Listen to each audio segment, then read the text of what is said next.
Qarkulla e posaçme nuk do bëj hatan e vetëm me 20 persona, jurisdiksioni i përgjithshëm. Por nëse në këto institucione ka njerëz të cilët janë quar nga grupet kriminal, që janë quar nga grupet financiare, që janë quar nga grupet, nuk po them gri, se grinë e themi shtresa e votuese, po them për këta parat piset e zezë që kanë zbardhur ndërmjet paras publike në investimeve, i kemi në përndos. Çfarë ndodh? Çfarë ndodh? Ne e dim shumë mirë tash, po flas për gjëra që dim. Marrim ndosin e Elbasanit.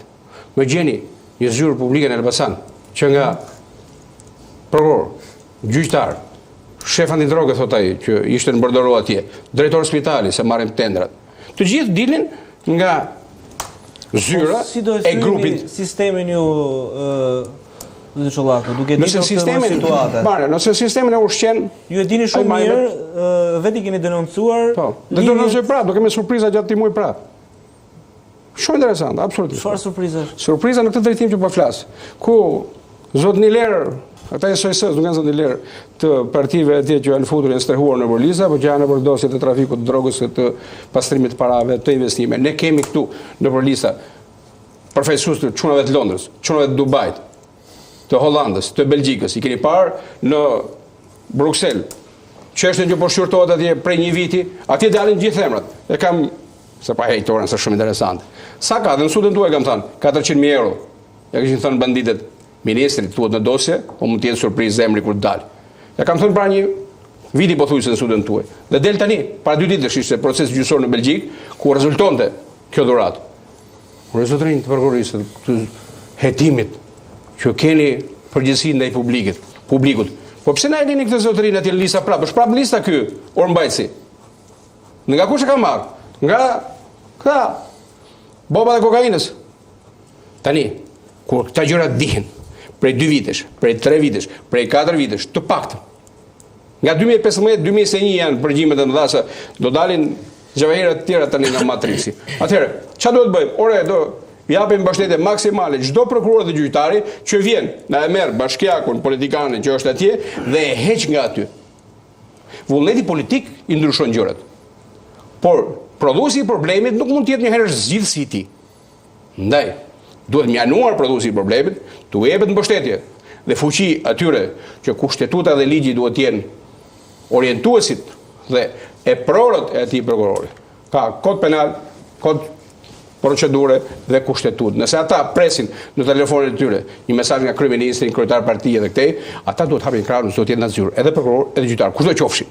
Ne, si shqiptar, kërkojmë që mos të dalldisim më keq e ta japim me qerak të vendit siç është nisur, se çfarë po ndodh këtu. Është gati kryeministri atje, ka këtë dera e miqve të tij izraelit për të marrë 100.000 emigrantë në hallin e vatrës së ndezur të luftës në lindjen e mesme, thjesht për të lobuar qëndrimin në pushtet. Mbështetja dhe kontributi për çdo shqetësim, për çdo hall, për çdo vujtje është humanizëm duhet ta bëjë çdo shqiptar, çdo qytetar, qeveritar qoftë. Po s'mund të përdorish këtë si arsye për të lobuar për të shkuar dikur shpirtbar, sepse gruaja e Bilalit, për cilën është dënuar njëri i Shtetit Bashkuara, ka çështje e hapur. Çështjen me Gonigal ka agjentë FBI për 2 muaj në Tiranë, 10 të paktën prej tyre, që po hetojnë këtë. Pra kur ne kemi korruptuesin e shefit e FBI-t, kryeministin. Ai ka kuptuar, nuk e di mende nëse. Si se di me, o dënuar zotnia atje ka pranuar fajin. Ka qenë zoti Rama korruptuesi. Nga zyra thuhet në vendimin e drejtësisë amerikane. Nga zyra e kryeministit shqiptar. E publikoi, printoi tani se e ke aty. Pra, kur ke këtë zotëri që po hetohet këtu, që nga janari i vitit 2022 është regjistruar procedimi penal në strukturën e posaçme. Kjo është deklaratë publike e zotit Dumani. Është regjistruar. Aty të denoncuar ke Edi Rama, Damian Gjiknurin, Toran Ballën, Eron Velien. Pra ka 3 vite dhe çfarë ka ndodhur?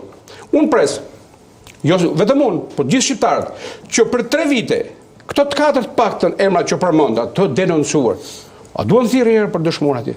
Nuk po i bëjnë fajtor sot. Po ti zotëri, kur vendimi në Shërbaj është marrë ka 1 vit e gjysmë, ka mbaruar punën dhe janë pranuar akuzat, janë pranuar fajt. Rihapet çështja me dekret të presidentit. Atje.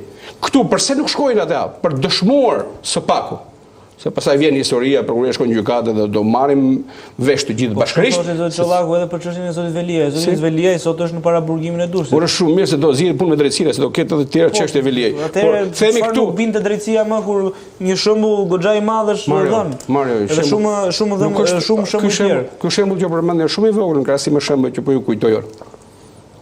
Ata duan thirrur ti për dëshmuar dhe ne të mësojmë, janë të fajshëm apo pa fajshëm. Sepse prova të shumta që ka aty edhe që do